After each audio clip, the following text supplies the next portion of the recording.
Welcome to the audience out there that packed house tonight. We're going to go ahead and call this meeting to order, and we need a roll call now or just go into closed session? And if we could do roll call now, please. Let's do it. Thank you, sir. If you can please state your name for the record.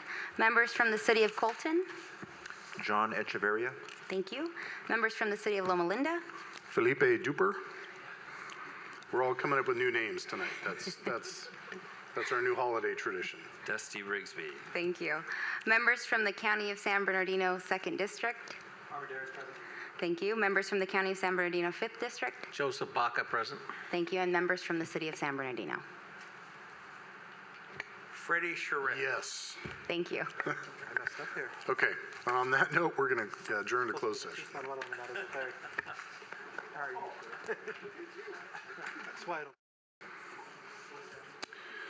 Okay, as we all come back in, I'm going to ask Mr. Lewin if there's anything to report back from closed session. We do not have any reportable action.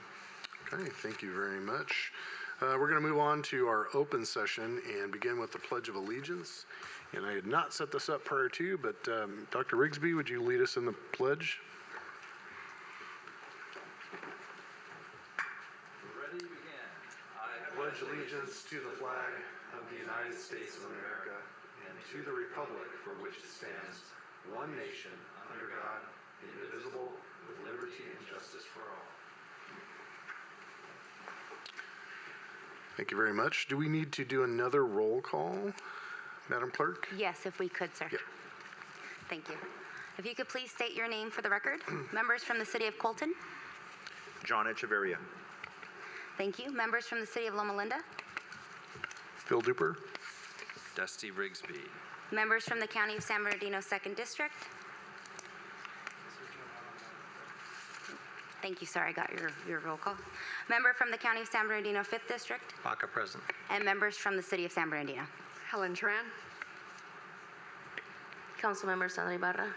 Fred Charette. Thank you, sir. Thank you very much. Mike, do we have any items to be added or deleted? No items, sir. Okay, and we'll deal with any conflicts of interest if they arise. On to informational items. 2A, your executive officer report. Mine's going to be really quick. Mr. Cousineau, a report on an audit. Thank you, Mike. The annual audit, substantive fieldwork has been completed. We're just handling a few open items.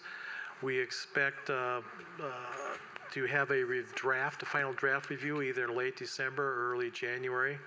Our audit quality assurance review is going to be probably performed in early January based on what we're hearing from our auditors. And so we would expect to have the final audit issued and ready to go in January. All right. We happen to use the same company in our city, and Dusty and I are on that committee, and they said they thought they were going to be ready for January for here at IVDA. So, all right. That's it for informational items. We'll move on to the consent calendar. Move for approval. Mike, did you want to cover the Countywide Oversight Board? If you wouldn't mind, just make it an honorable mention. Yeah. Okay. So we had our annual fiscal year 25-26 ROPS for the recognized obligation payment schedule for the successor agency. It was adopted and approved by the Countywide Oversight Board, and it was for a total of $16,961,000 and a few odd pennies, with $317,000 for our administrative support budget. And that concludes my report. Okay, thank you. Moving on to the consent calendar, I believe Mayor Tran and Supervisor Baca get a motion. Thank you, sir. We have a motion by Member Tran and a second by Member Baca. Please state your votes for the record. Member Echevarria? Yes. Member Duper? Yes. Member Rigsby? Yes. Member Baca? Member Armendariz? Member Tran? Yes. Member Ibarra? Yes. And Member Charette? Yes. Thank you. Okay, on to board action items number 9. Back to Mr. Cousineau. Thank you, Mayor. We have before you a budget adjustment, our first budget adjustment for this fiscal year. We're looking at a net increase in revenues over expenditures of $22,376. That includes a $127,000 increase in realized as well as estimated revenues, and an increase of $105,000 in planned expenditures. We'll take the first one is really four kind of transactions. The first one is our salary personal services, which is salaries and benefits adjustment, which is looking at a $91,000 increase, of which $73,000 is recaptured from Sabia for services we provide to them. And primarily, those are just normal changes that we have going through the first 5 months of the year, as well as our migration to our new accounting system that we began in June of last year. We delayed or deferred some of our annual adjustments we'd make based on job descriptions, job duties, and everything else until we had further information on how that particular migration would work. We had a lot of automated workflows that came in place. We had a lot of changes in the sophistication of what the efforts were taken. And so this reflects changes within that. And with that is, like I said, at 22,000, or excuse me, that is I want to say a net change of about $18,000 in costs for IVDA. Item B is for capital projects. We increase a net increase of $37,000, and we covered that with deferments and, with lack of a better term, cancellations of other capital projects to fund that. On the revenue side, we took in $77,376 in additional parking revenues from a couple lots. We went and were able to keep full and anticipate keeping full for this fiscal year and into the next fiscal year. And the final item is a net $0 adjustment for the UAS Center at SBD. Where we're going to provide consulting services for $50,000 and use that $50,000 to reimburse the professional services to provide those consulting services. And we hope to achieve some other opportunities out of that that would make US SBD continue to grow. And that concludes my report. Be happy to answer any questions. Any questions from the board? Seeing none. That requires a motion, correct? First by Supervisor Baca and Supervisor Armendariz. Thank you. We have a motion by Member Baca and a second by Member Armendariz. Please state your votes for the record. Member Echevarria? Yes. Member Duper? Yes. Member Rigsby? Yes. Member Baca? Buckeye. Member Armendariz?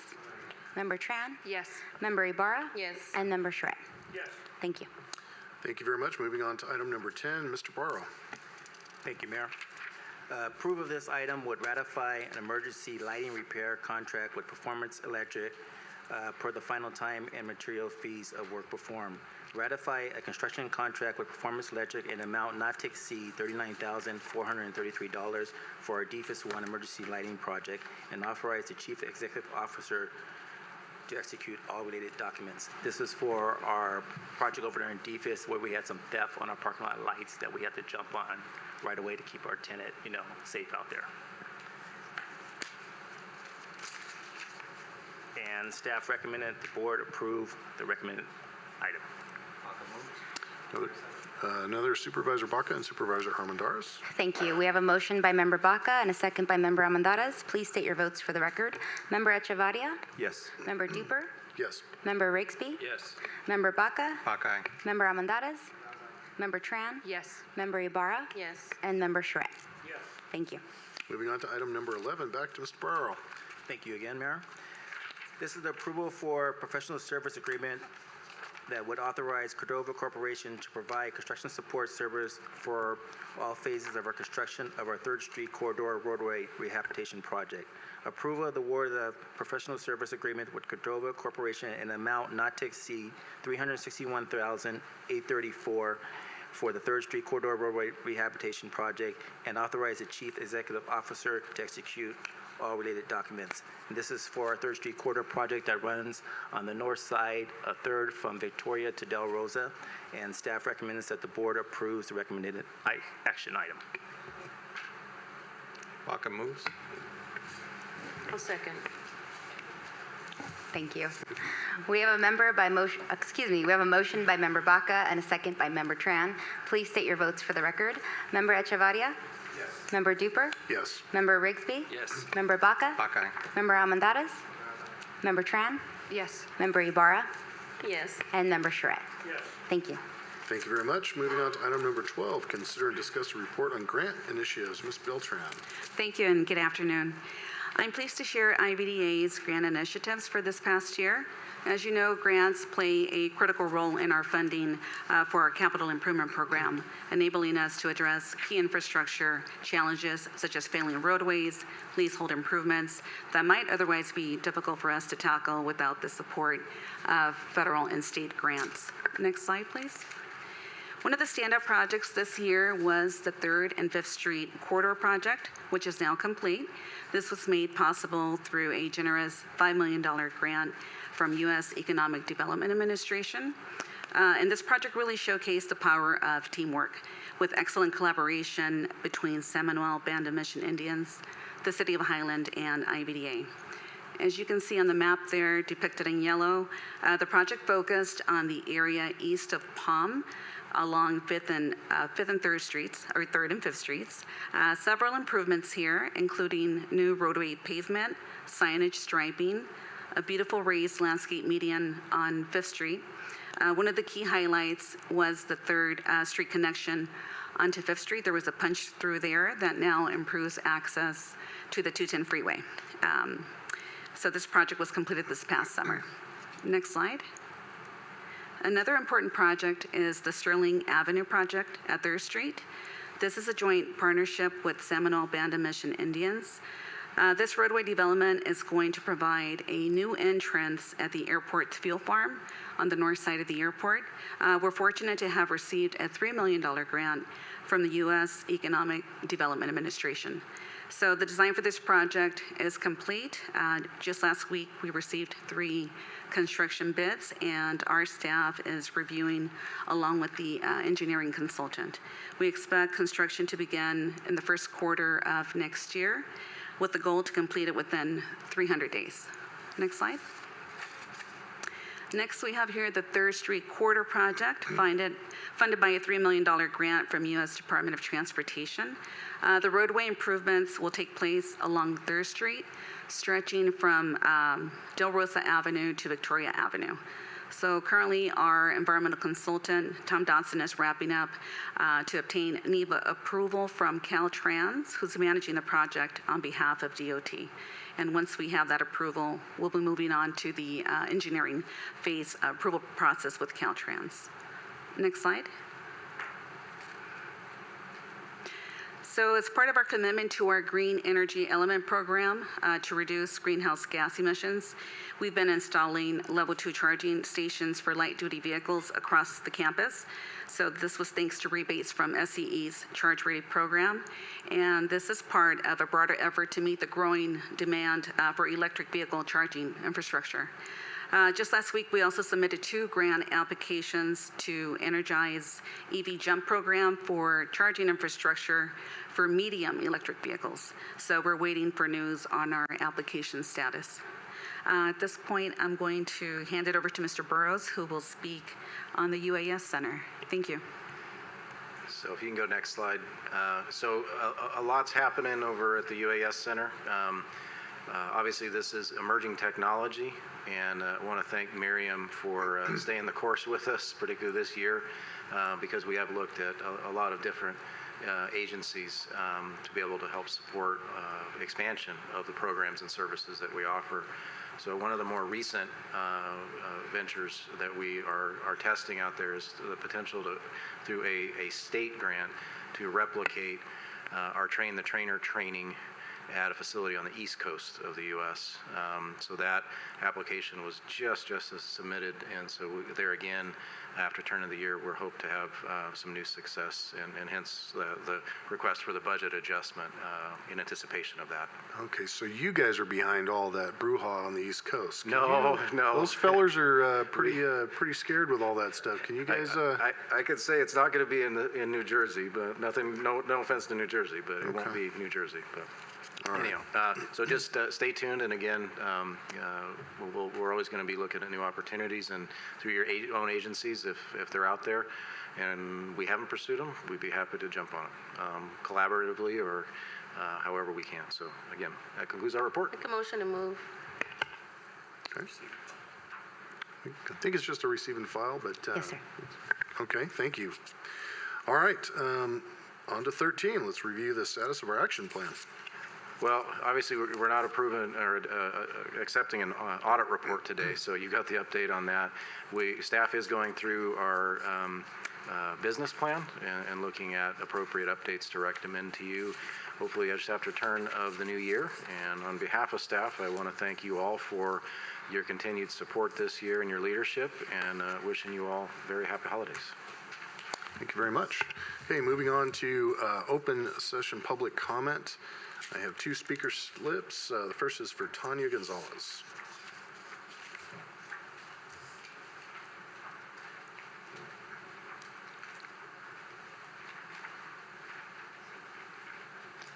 Hello, this is Brenda, so I'll be speaking first. I'm with the airport communities, and I'm just here because a few weeks ago there was an open house that was hosted to inform community members about the infrastructure corridor. There's a lot of questions that community members had. We submitted some public comments via email a few weeks ago, and we never received any response from y'all. I think one of the things that was highlighted during the open house was that questions and comments were welcome, but I really don't think that there's communication between the IVDA and the community members. We also asked to meet with you about the questions that community members have, and we haven't received any response. Just want to remind you all that these people live in this community. They have a lot of questions. And yeah, we just want to make sure that we have transparency and communication. I have the comments here if it's not too late to submit them. We tried to come last month, but the meeting was canceled. Yeah, just wanted to highlight that and making sure that these meetings are accessible to the community members and the information is accessible. As you can probably know, this information is mostly in English. The language is very hard to understand sometimes, so we have to disseminate that information to community members, and it takes time, and we can't just learn everything in just one open house. We need time to process and to make sure that we have communication with you all, especially if there's any questions coming from the community. So yeah, just wanted to highlight that as well, making sure that we have open communication and more transparency with that. Because I know it might seem like it's just infrastructure, but believe me, there's a lot of questions about that, so yeah. Thank you, Brenda. Can I give this to someone? Yes, Yeah. please. The council will take them, and to that point, we are continuing to accept comments up until publication of the final EIR, so we appreciate everybody's interest in that. So thank you. And just an additional follow-up on the questions raised. Response to all comments are being prepared, so there will be a written response that will be sent out to all comments received, so they're not being done one at a time. So you will receive full written response to comments. Thank you. All right, Tanya.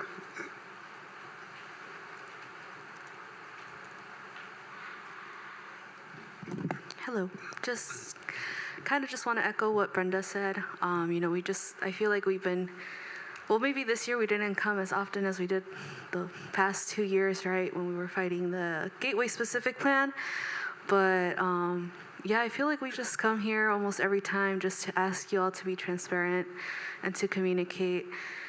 And it's the same thing over and over again. So yeah, just, I'm sure you're not, I don't know if you're appointed to this committee, if someone gets to just choose you, puts you here. You're not elected to be in the committee. I mean, you're elected to your city councils, but not to be in the committee. So just remember you're public servants. You are here to serve the community. I'm sure none of you live in this area right here in front of the airport. So just take into consideration that, and take into consideration the voices of the people that actually live in the area, with everything you do, not just the infrastructure, but every little project. Because this morning we also went to the DRC for the San Bernardino City to fight another project that's going to be coming on here right across the street from y'all, Tippecanoe, Del Rosa, not 3rd and Del Rosa. And yeah, I mean, we were notified once it was already approved. They were just asking people to show up because they were trying to get an extension. So it just feels like with every government agency, we are notified until after. So just take that into consideration. Thank you, Tanya. Okay, board member comment. All right, I'll just take the opportunity. I want to wish everybody a Merry Christmas and a Happy New Year. Thank you to the staff for all the hard work that you guys put in here every day and what you do for our collective communities. And then thank you to the board here. I know it's difficult and hard. Most of us volunteer to represent our communities, and I know how busy your schedules are and all the work that you all put in, and it's appreciated as a resident and citizen myself. So thank you guys for all you do. Merry Christmas, Happy Holidays. Okay, comments from staff? No, just echo that, and everybody enjoy the holidays, and on to a better year next year. Okay. And with that, we're adjourned. We'll see you guys next year. All right. See you. Merry Christmas. Merry Christmas. Enjoy the family.